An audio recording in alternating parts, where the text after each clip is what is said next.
On applaudit très fort Dr Philo. Philo. Alors, ce qu'il vient de faire, c'est du mime. On ne va pas demander au public de décortiquer ce que Dr Philo a fait, mais lui-même, il va transcrire ce qu'il vient de faire. Bien, c'est tout simplement, c'est simple, c'est simple. C'est simple, c'est notre quotidien qu'elle a, les mimes. Au fait, j'ai d'abord salué.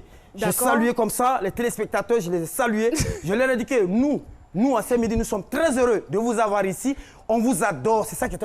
On vous adore. Et quand je fais ça, vous devez participer au talk show. Vous êtes avec nous, c'est vous qui faites l'émission. Et quand vous êtes contents, nous aussi, on est contents.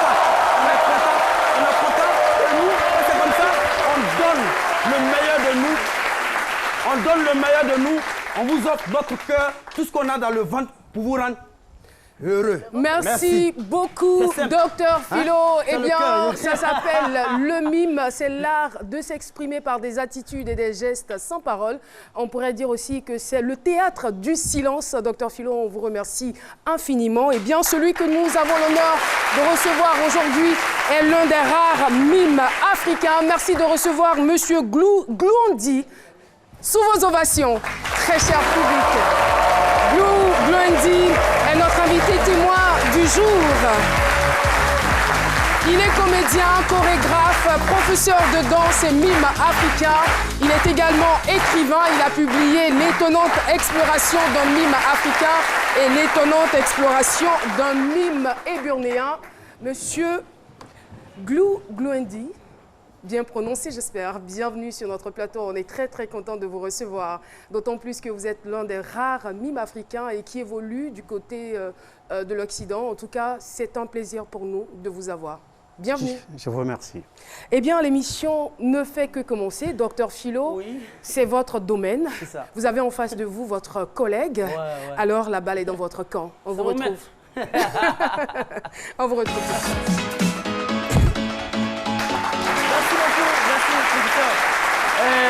Non, moi j'ai essayé de mimer un peu ce que le maître fait, donc moi je sais pas, c'est un professionnel. Et vous êtes un amateur. L'un des rares mimes de l'Afrique, franchement il faut le voir, c'était monsieur, c'était dangereux. Dangereux, mais attends, quand même il faut qu'il vous salue rapidement là, il faut qu'il vous salue dans les mimes pour vous dire qu'il est très content d'être là. Non, pour le faire assis, il n'y a pas de souci. Il vous a attrapé, voilà. Vous, attaché. Hey. Il vous a mangé.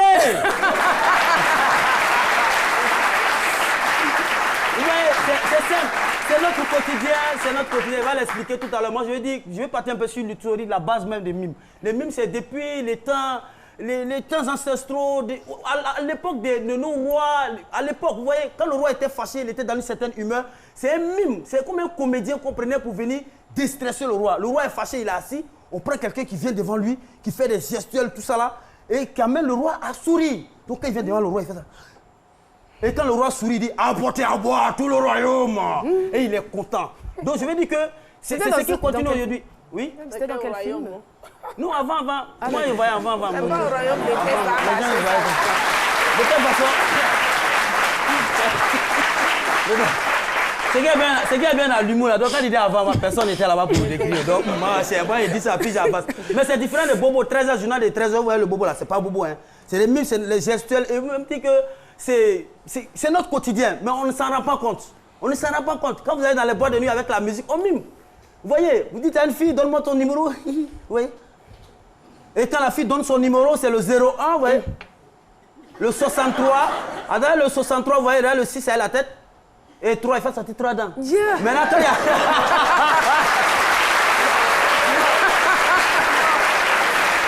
Il est plus simple, le mec. Non, c'est fini, on peut plus rien. Pour vous là, si la fille a eu le 63, puis à Brest là, 6,3. Merci. C'est de là, franchement, respect à ce monsieur, c'est de là. Et aujourd'hui, je pense bien que déjà à l'INSAC, c'est déjà enseigné. Et au-delà même de tout ce que moi ce sont des conneries que moi j'ai fait. Mais ce monsieur, c'est un professionnel. J'ai qualifié les mimes comme étant des paroles muettes vivantes. Et donc, je voudrais féliciter ce monsieur. On attend d'apprendre davantage devant le professeur. Le professeur, respectons-la. Merci Merci infiniment, Dr Philo. Eh bien, faisons donc un tour à l'extérieur de ce studio avec une question. Qu'est-ce qu'un mime? Elle est toute simple. C'est parti. Les mimes sont des personnes qui imitent des arts contemporains par des gestes. C'est-à-dire, ils font ceci, cela. Bon, c'est un peu comme de l'art, c'est de l'art au fait. Un mime, moi, sérieusement dit, je ne sais pas c'est quoi un mime. J'ai aucune idée de ce que c'est même. Un mime, bon, je ne connais pas de mime. Je ne sais même pas c'est quoi. Un mime, c'est une personne qui ne parle pas mais qui fait des gestes comme ça pour vous dire ce qu'il veut dire mais il ne parle pas. Un mime, c'est quelqu'un qui véhicule un message à travers des gestes. Un mime, c'est quelqu'un qui véhicule un message au travers des gestes. Exemple,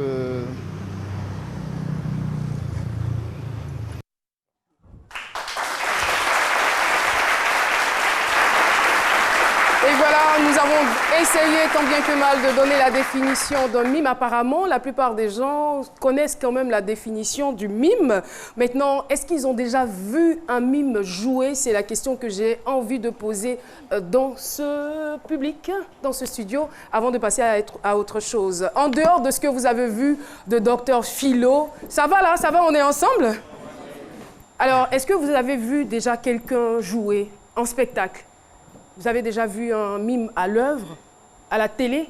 Quelqu'un a dit à la télé, d'accord. D'accord. Ici, jamais? Vous n'avez jamais vu quelqu'un en spectacle en train de faire des mimes? Allez-y. Levez-vous, s'il vous plaît. Bonjour. Bonjour, madame. Je peux faire? Allez, non, je demande si vous avez vu et qu'est-ce que ça vous a fait? En tout cas, c'était vraiment marrant. C'était marrant. Oui, oui. Ah bon? Parce que voir quelqu'un... Bon, il me dit c'est un mensonge, au fait.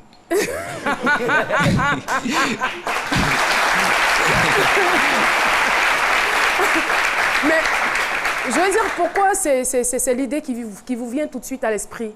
C'est un mensonge. Parce que si tu n'es pas bobo, et puis tu es là, tu fais des gestes, bon... C'est-à-dire tu n'es pas sourd-muet? Tu n'es pas sourd-muet. Par exemple, le monsieur, il sait qu'il n'est pas sourd-muet, mais il fait des gestes. Voilà, c'est vraiment bizarre, au fait. D'accord.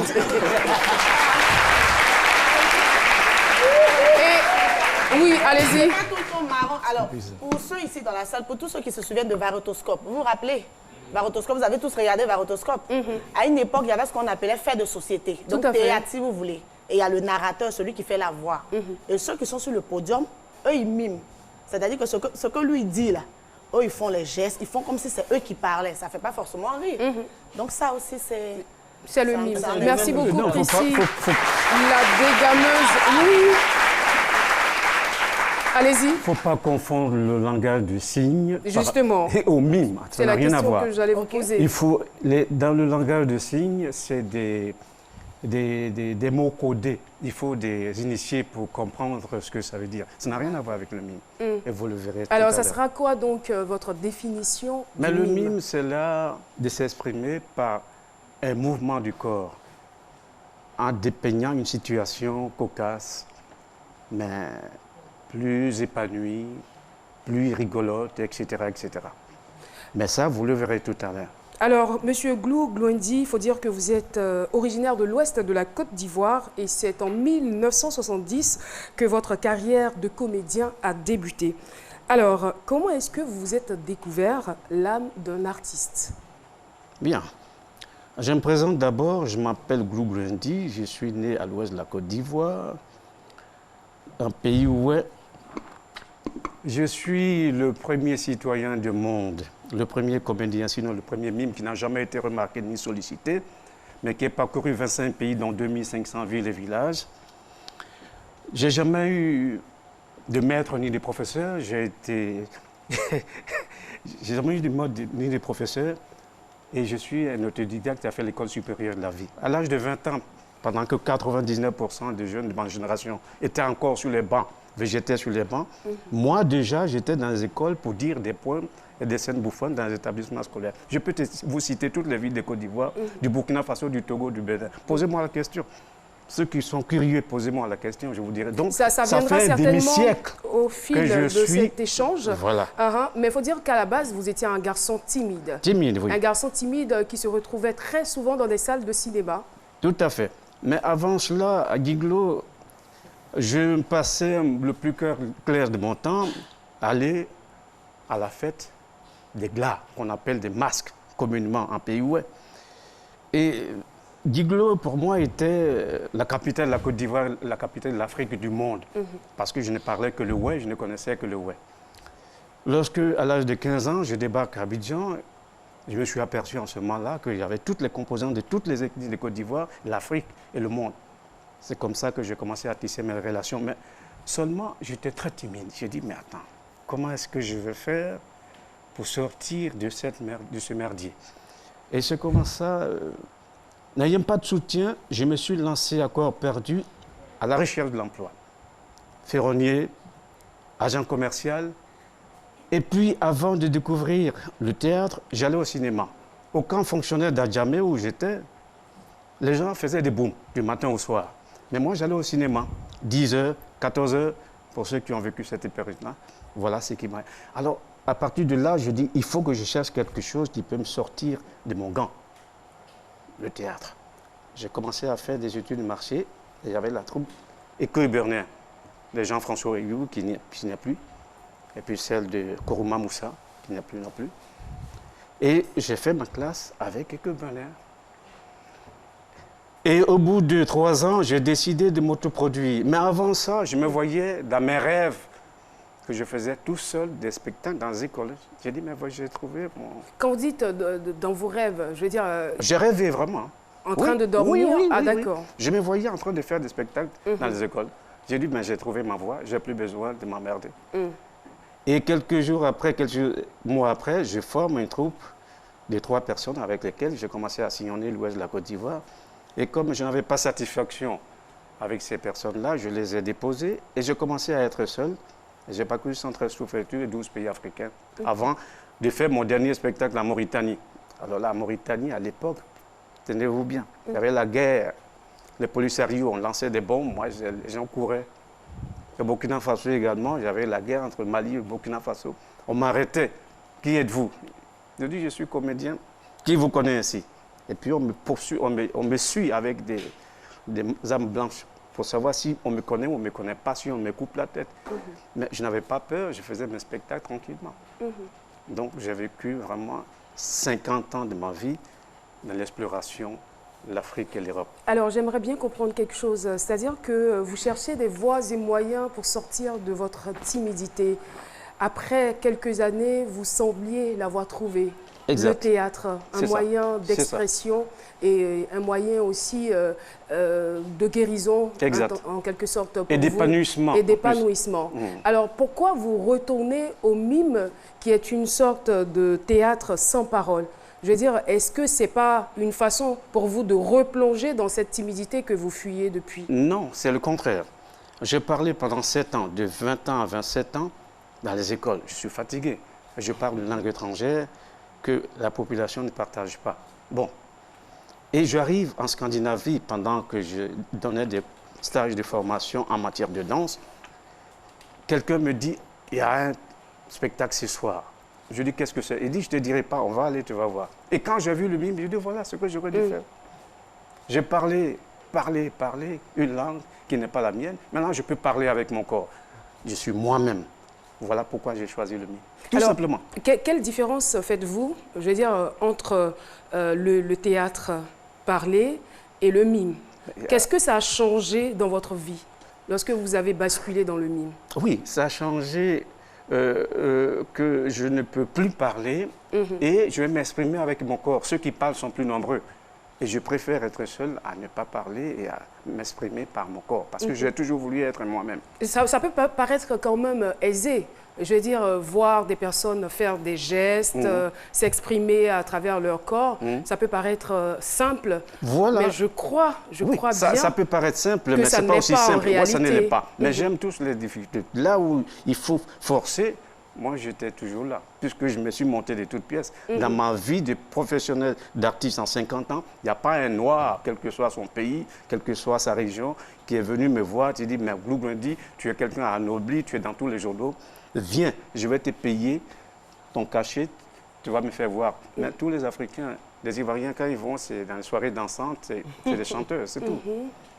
Dans le milieu européen, quand je fais, comment dirais-je, un projet du moins, les gens me disent, bon, ça nous intéresse. Et puis voilà, je transmets mon savoir et je suis content. Voyez-vous, où voulez-vous que je me mette?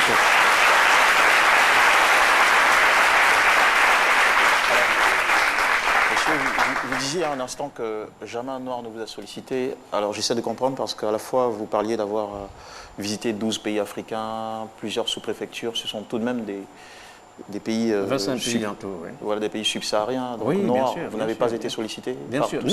Non. J'ai une philosophie qui m'a toujours habité, contacté, informé et organisé. C'est ce que j'ai fait jusqu'aujourd'hui.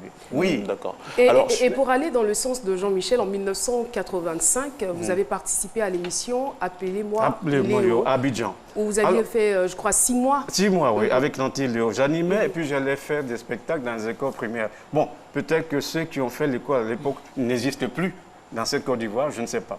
Mais les gens diront toujours qu'ils ne connaissent pas le mime. Pourtant, je suis passé de 80 établissements scolaires. Quand on finissait samedi, du lundi au vendredi, je faisais des spectacles dans les écoles.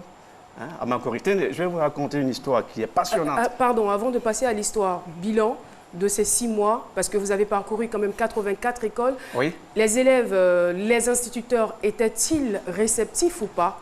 Assez même réceptifs, mais ce n'est pas eux qui vont organiser mon spectacle. Mais ils reçoivent le spectacle au sein de leur établissement pour les élèves. Mais c'était les mécènes qui devaient faire la démarche, mais ça n'a pas été fait. Vous comprenez? Et comme je disais tantôt, la petite histoire, c'est qu'à Port-Boué, j'arrive à Port-Boué, je tombe sur un instituteur qui me reconnaît et dit, mais tu étais venu à Congo en 1974. Mais tu continues toujours? J'ai dit, oui, je continue dans une autre voie.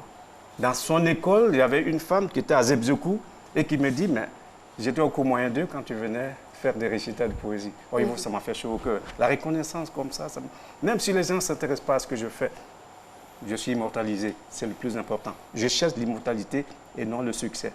Oui, docteur Philo. Ce que vous faites est merveilleux, ça sort de l'ordinaire, mais le fait que les gens ne vous suivent pas, parce que vous dites que il faut des initiés pour maîtriser les mimes.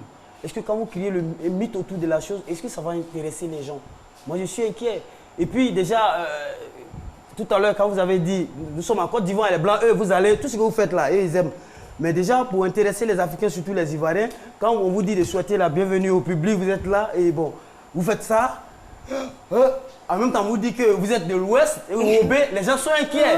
Donc, non, ça n'engage pas. Je veux dire, les gens sont inquiets. Donc, est-ce qu'il ne va pas falloir revoir les gestuels et autres, tout ça, pour nous permettre quand même plus d'accessibilité? C'est mon avis. Alors, docteur Philo, je pense qu'il serait beaucoup plus simple de lui demander de transcrire, de nous donner le message qu'il a fait à travers la gestuelle. Oui, ce que tu viens de dire, ça ne se passe pas comme ça. Je comprends, tu viens de naître, tu découvres certaines choses. On ne vient pas comme ça. Non. Oui, mais voilà. Le mime, ce n'est pas... réalité, oui, mais voilà. Les réalités, il n'y a pas de réalités africaines. On est tous des Européens noirs aujourd'hui, je te le dis. Il y a des gens qui m'ont dit, à Dakar, il y a un gars qui a un centre, je suis allé, je lui ai donné mon dossier de presse. Et je lui ai donné le tarif qu'il fallait payer. Tu sais ce qu'il m'a dit? Il dit, si tu étais blanc, je t'aurais donné ce tarif. Arrêtez. Tu savais, moi, je ne suis pas dans l'exposé, dans la logique. Les Européens et les Africains sont plus Européens qu'Africains. Ils sont Africains que lorsque, pour des choses simples. Mais quand c'est snob, alors là, c'est Européen. Ils n'aiment pas... S'ils voient un autre Européen, il y a des gens qui connaissent mieux Marceau que moi, qui poirote à travers, qui marche à pied. Marceau, c'est un blanc qui a la chance d'être produit dans tous les centres culturels français du monde. Alors que moi, je suis un pauvre Africain qui essaye de faire quelque chose pour marquer de son pas, sa marque sur la terre des hommes. Tout simplement. Il faut dire que votre art, on va dire, vous l'avez beaucoup plus exercé au niveau de l'Europe. Vous avez passé beaucoup plus de temps là-bas qu'ici. Oui. Justement, alors moi, la question que je vais vous poser, c'est de savoir ce que vous avez apporté de plus, puisque c'est un art qui est bien connu là-bas. Oui. Qu'est-ce que vous avez apporté de plus? Mais j'ai apporté ma particularité d'Africain. C'est ça le problème. C'est que j'aime chez l'Européen il ne t'accepte pas. Même si tu tolères, c'est que tu lui apportes quelque chose. Le noir, lui, il ne va pas... C'est-à-dire le fait que tu le fasses, que c'est toi qui le seul, ça l'énerve déjà. Donc, je vis ça tous les jours. J'ai vécu ça à travers les villages. Je vous dis, ce n'est pas le fait d'apporter, ça apporte quelque chose. Si ça apporte, je n'allais pas enseigner au moins 10 ans de mime à travers les écoles européennes. Les Européens ne sont pas...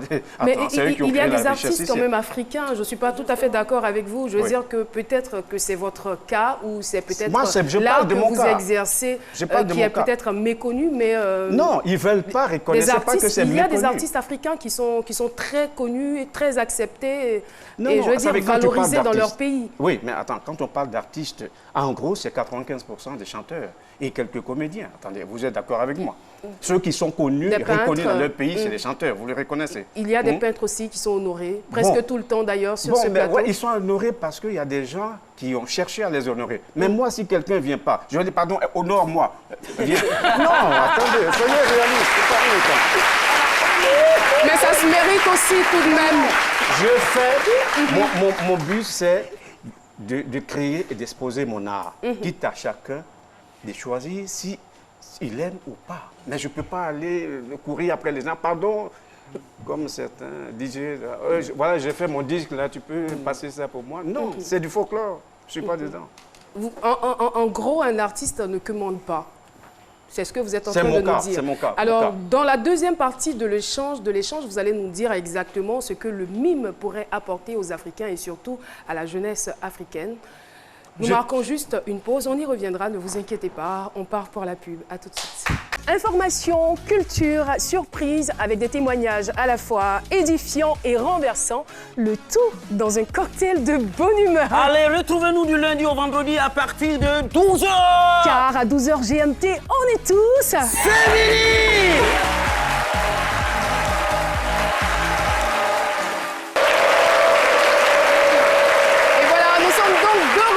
Sur le plateau de C'est Midi. Et si vous nous suivez depuis le début de cette émission, vous savez bien que nous sommes en compagnie d'un artiste et non des moindres, quelqu'un qui a réussi quand même à valoriser son art du côté de l'Europe, tant bien du côté de l'Afrique aussi. Il a parcouru, comme il le dit, beaucoup de pays africains. L'Afrique, il la connaît du bout des doigts. Et aujourd'hui, il est sur ce plateau, encore une fois, pour faire connaître cet art.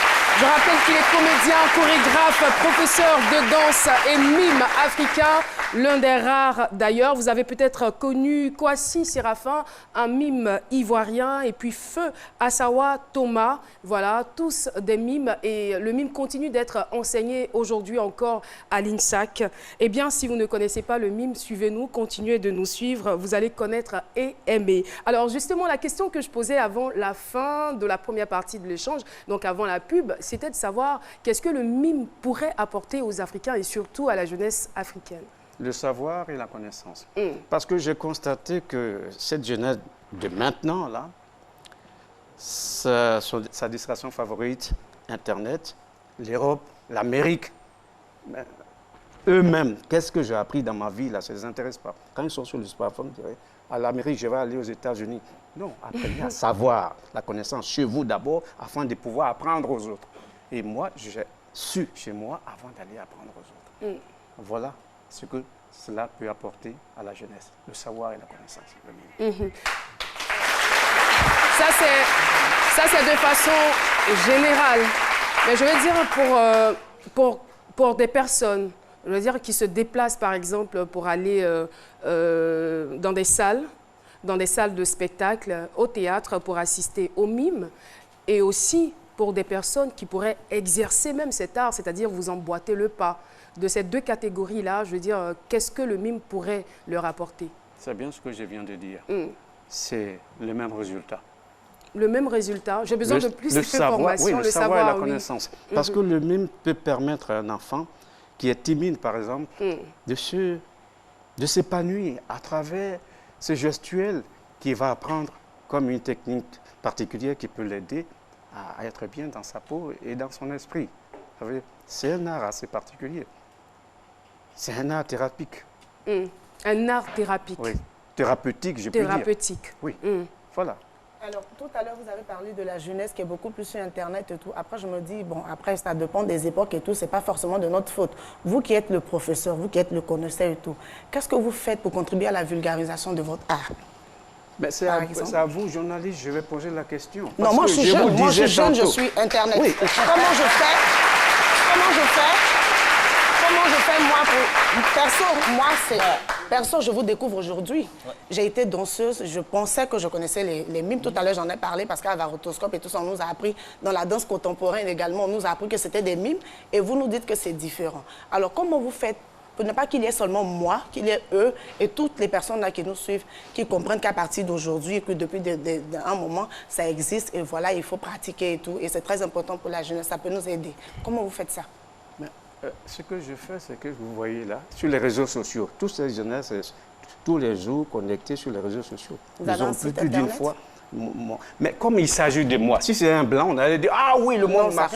Mais moi, je connais le noir. Le noir ne veut pas que toi qui connais là, tu fasses quelque chose de bien. Mais il faut que ce soit son petit copain du quartier. Il dit « Ah, je le connais ». Mais toi qui... J'ai vu ça. Vous avez essayé, ça n'a pas marché? Non, je ne sais pas. Ça dit qu'on a le mépris de nous-mêmes. Et c'est pourquoi... Il faut que ça change. Il faut que ça change. Il faut qu'on apprenne à nous aimer entre nous et à aimer. Il n'a pas totalement tort sur la ligne, justement. Et moi, Boublandi, je me suis aimé. C'est pourquoi je n'ai pas couru 25 pays. D'accord. Oui, Jean-Michel, allez-y. Moi, ce que je voudrais dire, c'est que c'est vrai qu'on peut reprocher à la jeunesse aujourd'hui de passer beaucoup de temps sur Internet. Mais en même temps, si vous voulez vendre votre art, il faut aller là où votre client se trouve. Si vous êtes absent des réseaux sociaux, c'est impossible de toucher cette jeunesse-là, déjà dans un premier temps. Et puis après, je ne suis pas très d'accord avec l'idée que nous sommes clients forcément de tout ce qui est occidental. Parce qu'aujourd'hui, il existe sur les réseaux sociaux des jeunes entertainers africains qui font des millions de vues et avec de belles propositions artistiques. Donc, peut-être qu'il revient aussi à vous de pouvoir proposer quelque chose d'intéressant. La question que je voudrais poser à la suite, c'est est-ce que la difficulté ne se trouve pas dans le fait que le mime est difficile à décrypter? Non. Parce qu'il n'est pas évident que je comprenne à travers vos gestes ce que vous voulez dire. Parce que ce n'est pas un art qui est très, je veux dire, défini, voilà, très, bien sûr pour les prévisible. Africains. Difficile à décrypter par les Africains. Mais les Européens, eux, ils le savent. Alors quand vous dites que oui, mais je suis... Mais pourtant, vous êtes ici avant tout. Vous êtes ici avant tout. Vous devez trouver les codes pour parler à votre Je vous ai dit que j'ai fait un spectacle il y a 33 ans dans les écoles. C'est à vous d'être compréhensible. Apprécié ça. Pourquoi aujourd'hui, 33 ans après, les gens prétendent qu'ils ne connaissent pas le MIP? C'est de la foutaise. Le problème, c'est... Et justement, ce sont ces raisons pour vulgariser cet art que vous avez écrit, cette œuvre-là, étonnante exploration d'un mime éburnéen. Oui, bien sûr. D'accord. C'est dans le même cadre. Pardon, c'est toujours dans le même cadre. Oui, dans le même Alors, on dira peut-être trêve de commentaires. On va passer à l'acte. Vous allez nous démontrer encore une fois votre savoir-faire et puis cette fois-ci avec explication à la suite. Merci beaucoup. Merci de recevoir l'artiste.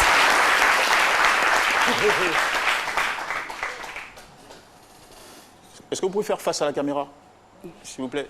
Voilà.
Merci beaucoup. Merci infiniment. Merci beaucoup. Là, je me dirige rapidement vers des étudiants. Bonjour. Alors, qu'est-ce que vous avez capté? À travers ce qu'il vient de faire. Là, c'est simple. Hein. Quelqu'un? Voilà. Voilà. J'hésite. Vous êtes un peu hésitante, d'accord. Tenez. D'accord. À travers les gestuels qu'il a fait tout à l'heure, j'ai capté un peu la peur. Comme s'il avait peur de quelque chose, il craignait un peu quelque chose. Comme s'il y avait un danger. Oui, c'est ce que j'ai capté à travers ce qu'il a fait. Quelqu'un a capté quelque chose d'autre? Oui, allez-y, très rapidement, le temps court. Okay. Moi, j'ai capté la souffrance. La souffrance. La souffrance. Ok, ça marche, merci beaucoup. Alors, Monsieur Glou. J'étais dans un ascenseur et quand on est coincé, vous savez, on est anxieux. Donc l'ascenseur est bloqué entre 4 étages et je cherchais des voies et moyens pour m'en sortir. Voyez-vous. Ils n'ont pas tort. Il a exprimé la peur, il était en danger parce que l'ascenseur, il était bloqué dans l'ascenseur. Alors tout de suite, nous allons nous adresser à notre sage. Le sage Haïté est avec nous. On le sollicite.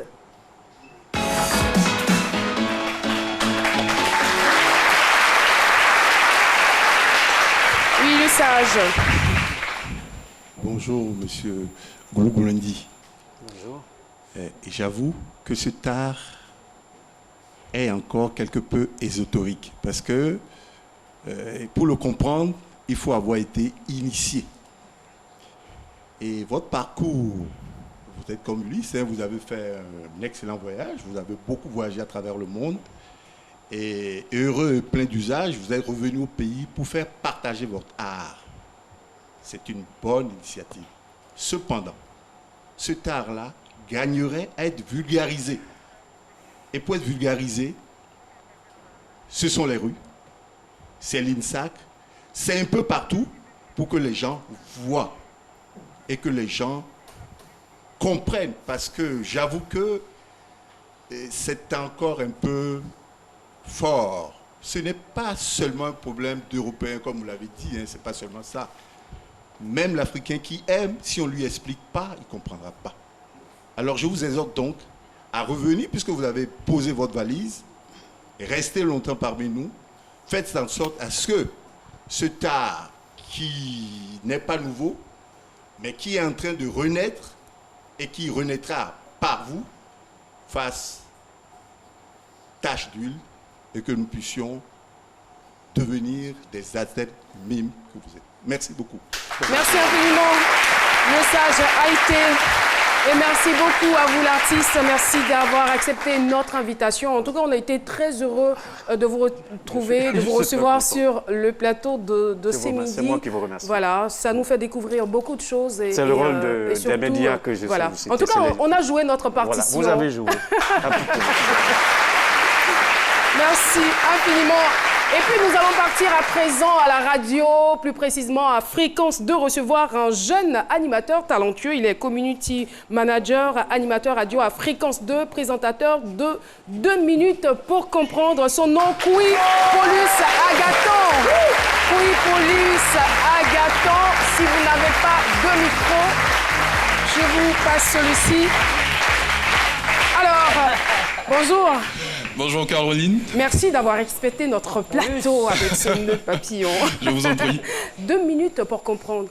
Et sachez que vous avez 2 minutes sur ce plateau. Juste 2 minutes chrono seulement pour comprendre. On veut comprendre. Allez-y. D'accord. Bonjour à toute l'équipe. Bonjour à vos spectateurs ainsi qu'à tous les téléspectateurs. Alors, 2 minutes pour comprendre, c'est en fait une capsule pédagogique qui permet chaque jour d'avoir des émissions avec des thèmes variés qui nous permettent de comprendre le monde qui nous entoure. Et donc, chaque jour, on a des thématiques variées. Le lundi, par exemple, on a des thématiques sur la santé, dans lesquelles on retrouvera, par exemple, l'AVC, les os, la peau, comment entretenir. Le mardi, on a des thématiques sur la nature. On parle par exemple du cacao. J'ai découvert par exemple que le cacao a été introduit pour la première fois à Boisseau.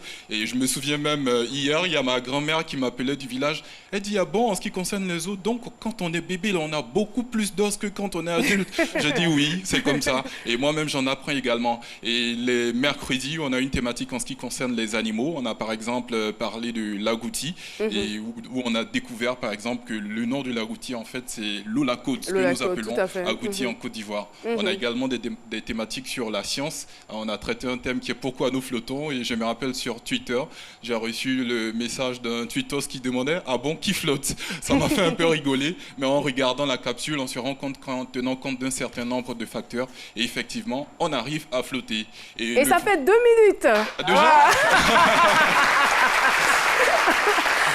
Il faut bien que je dise la thématique du vendredi. Bien sûr, voilà, allez-y. qui est la technologie, et donc on retrouve dedans des thèmes comme la lumière, le disjoncteur, et la semaine dernière, par exemple, c'était les téléphones portables.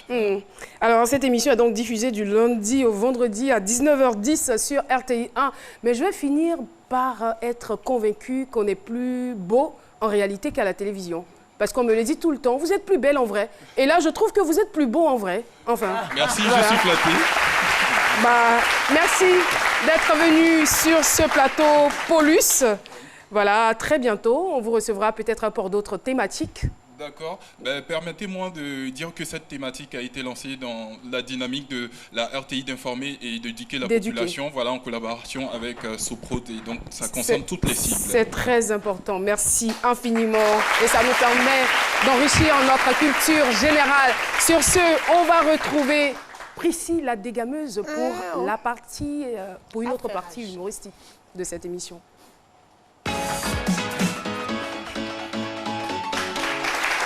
Merci, chers affairés. Alors, on va parler du concours Miss Côte d'Ivoire. Vous savez, dans le concours Miss Côte d'Ivoire, il y a 3 étapes. Il y a la mise au vert, il y a la finale, donc pendant le concours, et il y a la mise à nous. Voilà, quand ils finissent là, nous on récupère sur Internet. Alors la première victime s'appelle Erika Konaté. Erika Konaté qui est la 2e dauphine de l'édition 2017. Voilà, vous voyez la photo. Erika Konaté s'est emmenée à la soirée, enfin à la finale Miss Côte d'Ivoire 2018 avec cette coiffure-là qui a fait jaser tout le monde. Bon. Erika Konaté, on est d'accord, c'est une coiffure qui fait le buzz en ce moment aux États-Unis, en Europe et tout ça. Mais Erika, on est à Abidjan. Hein? Erika, ici, là, c'est Abidjan. Hein? On n'est pas encore habitué, on n'est pas encore prêt. Voilà. Ça, là, tu pouvais faire ça après ton mandat, c'est-à-dire le lendemain de la finale. Là, on n'a pas de compte à te rendre. Priscille, moi, en même temps, la question que je me pose, est-ce que ce sont les filles qui proposent leur coiffure, ou bien ces coiffures sont suggérées par des coiffeurs professionnels? C'est la question que je me suis posée, vu que certaines filles n'étaient pas à leur meilleur avantage ce jour-là. Il y a eu beaucoup de plaintes et ça s'est vu à l'antenne. Ok, ben dans le cas d'Erika Konaté, elle est première dauphine, elle est deuxième dauphine de la dernière édition. Donc, elle ne faisait pas partie du concours. Et quand je regarde, c'est le genre où tu te dis, je vais à la finale de Miss Côte d'Ivoire 2018, il faut que je fasse le buzz, il faut que je tue. Mais comme Ivoiriens ne laissent pas, en retour, voilà ce qu'on a offert à Erika Konaté. Voilà, ce collage-là. Ils sont méchants. Ils sont méchants. Ils sont méchants, mais elle nous a provoqués. Donc, Erika, je me suis renseignée. Voici celui qui a... Voilà. Si vous estimez que ce que Erika Konaté a fait est un crime, bon, voici l'auteur du crime. Il s'appelle Boris le Mignon, celui qui l'a coiffé. Voilà, coiffeur de star. En tout cas, avec lui, là, quelle que soit ta nationalité, si tu veux retrouver le drapeau de ton pays, va chez lui, va te mettre toutes les couleurs. Voilà, bisous à lui là-bas. On va partir avec la deuxième... Elle peut utiliser ça à son avantage, c'est pas forcément se lamenter là-dessus. Déjà, non, elle peut même aller en Chine, déjà, là, déjà même, Jet lui-même se porte pas bien. Puis ça, c'est des choses... Et puis, elle peut en tirer profit. Erika, conseil de philo. Voilà. On va aller avec la deuxième candidate, enfin la deuxième Miss, qui est notre 4e dauphine de cette année. Notre 4e dauphine, Kouablan Assadia. 4e dauphine de Miss Côte d'Ivoire 2018. Alors, non, on ne rit pas. On ne rit pas. C'est vrai qu'en Côte d'Ivoire, on s'attache, on est sur Internet, on s'amuse et tout. Mais franchement, il y a des amusements qu'on ne fait pas. Regardez ce qu'on a fait à la pauvre fille. Ne riez pas, je vais me fâcher. Mais ça fait rire? Non, on ne rit pas. Qui aime rire que moi? Aujourd'hui, je ne ris pas. Voilà ce qu'on a fait à la pauvre fille sur les réseaux sociaux. Ce qui m'a fait mal, c'est quand j'ai vu le collage de Bordeaux. Comment on peut comparer la fille à de Bordeaux? Hein? Alors que c'est une belle fille. Attends, ne pas être Miss, ça fait déjà mal. Si en plus de ça, on doit te faire ce collage-là, c'est pas la peine. Donc on s'amuse, mais franchement, faut pas qu'on s'amuse avec ce genre de choses. Toutes ces filles-là, c'est vrai qu'on en rit, mais ce sont nos ambassadrices. C'est elles qui nous représentent. Mais moi, j'ai vu une de ces photos. Mais oui, on va afficher la photo, Jenny, avec ma permission. Voilà. Elle a peut-être pas eu la chance. Voilà, mauvaise prise photo, bien mauvais plan. Voilà, on se retrouve. Regardez, elle est jolie. Elle est trop belle. Elle est noire, elle est belle, elle est propre. Voilà. Chérie Coco, en tout cas, moi, au nom de tous les affairés, les préparateurs, on te demande pardon pour ce qu'on a fait. Hein. Tu es belle, bravo. Et puis, n'oublie pas, hein, la partie de Saïd, là, on attend ça. Voilà. Et on va terminer, Caroline, on va terminer. On va très rapidement. Oui, on va très rapidement avec notre héros Gassama. Voilà, notre héros Gassama qui a reçu la plus haute distinction de la ville de Paris des mains du maire Anne Hidalgo. Voilà, la médaille Grand Vermeil. Voilà, en ce moment, tout se passe bien pour lui. Vous avez vu sur les réseaux sociaux, le président français l'a reçu. Voilà, tout est rentré en ordre, il a ses papiers, maintenant il est calé et tout. Mais quand vous regardez sur la photo, là, vous ne sentez pas quelque chose, public? Vous ne sentez pas quelque chose? Vous sentez qu'il est un peu triste? Il est un peu seul? Hein, il manque qui, là? Il manque qui? Son frère. Le frère! Il manque le frère! Le frère, chérie! Qu'est-ce qui s'est passé? Et puis le frère n'est pas allé cette fois-ci, là. Je vais me renseigner mardi prochain. Je vais Merci beaucoup, Priscilla Desgameuse. C'est la fin de ces potins stars. Et tout de suite, nous allons retrouver Jean-Michel Aunin. C'est parti. Jean-Michel, 2 minutes. La recommandation cinéma de cette semaine, c'est Sicario, la guerre des gangs. Eh bien, c'est un thriller policier américain qui nous emmène à la frontière des États-Unis et du Mexique où les gangs règnent, sèment la terreur. Eh bien, la technique de la police sera d'envoyer un agent spécial pour enlever la fille du baron du plus gros cartel afin de créer une sorte de guéguerre entre les deux gangs. Hélas, la situation dégénère. C'est parti pour 2 heures de drame d'action avec les images qui suivent. Le département d'État va confier le problème d'intensification des activités du cartel à un agent spécialisé. C'est pas mon champ de compétences. FBI! C'est à El Paso qu'on va, non? Vous n'êtes pas américain. Non. Vous travaillez pour qui en ce moment? Oh, je vais où on m'envoie.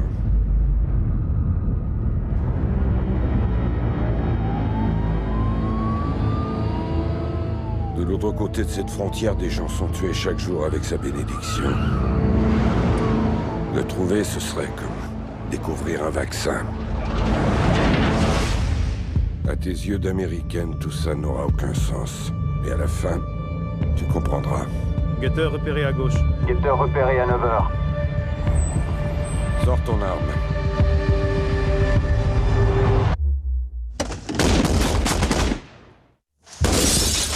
Ce serait une grave erreur. Rendez-vous dans toutes les salles de cinéma Majestic pour regarder Sicario, la guerre des étoiles de Stefano Sollima avec bien sûr Benicio del Toro et Josh Brolin. Allez, c'est tout. Merci beaucoup Jean-Michel. Ah, c'est bien, vous avez fait court. Alors tout de suite, la question du jour. L'appel à témoins de l'émission d'hier est informaticien et monteur. Réponse A, vrai. Réponse B, faux. Envoie A ou B au 98 133 pour tenter de gagner 100 000 francs. Et c'est une réalité. Nous partons pour la pub et juste après, notre invité surprise. Information, culture, surprise avec des témoignages à la fois édifiants et renversants. Le tout dans un cocktail de bonne humeur. Allez, retrouvez-nous du lundi au vendredi à partir de 12h. Car à 12h GMT, on est tous... C'est fini. Et voilà, de retour sur le plateau de ce midi.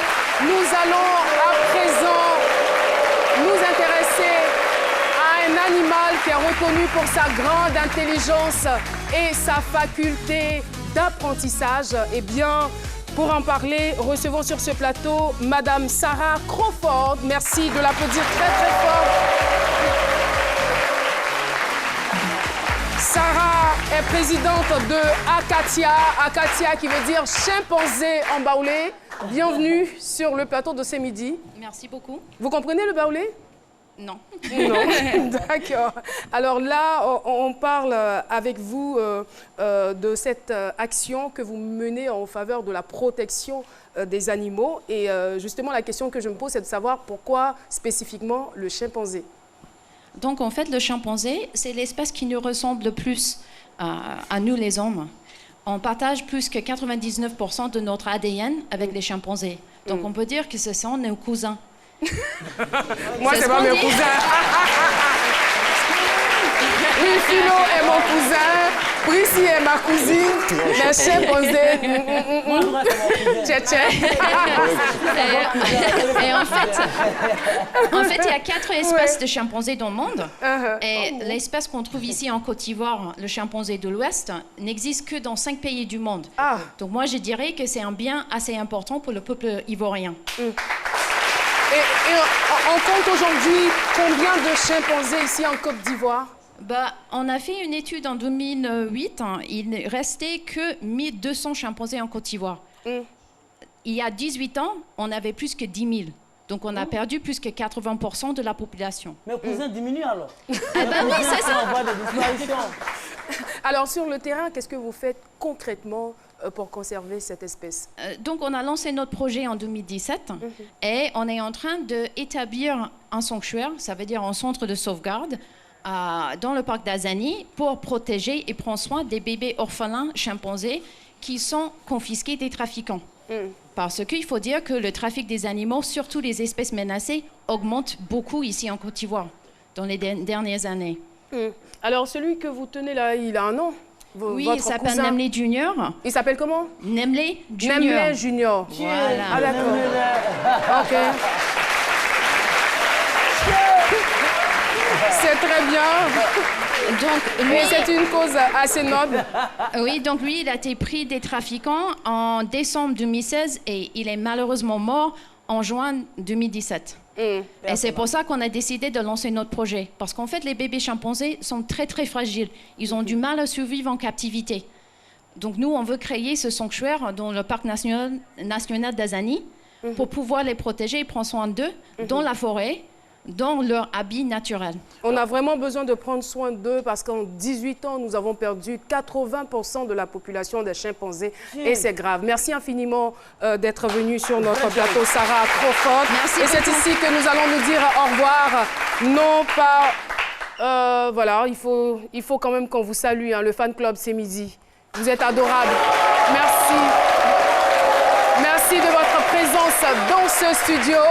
Et puis, je dirais aussi merci à Legacy Institute, établissement privé d'enseignement supérieur, secondaire, technique.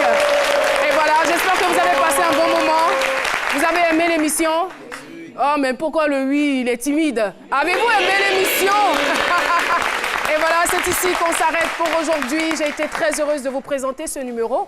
On se retrouve demain à partir de 12h pour un autre C'est midi. Au revoir.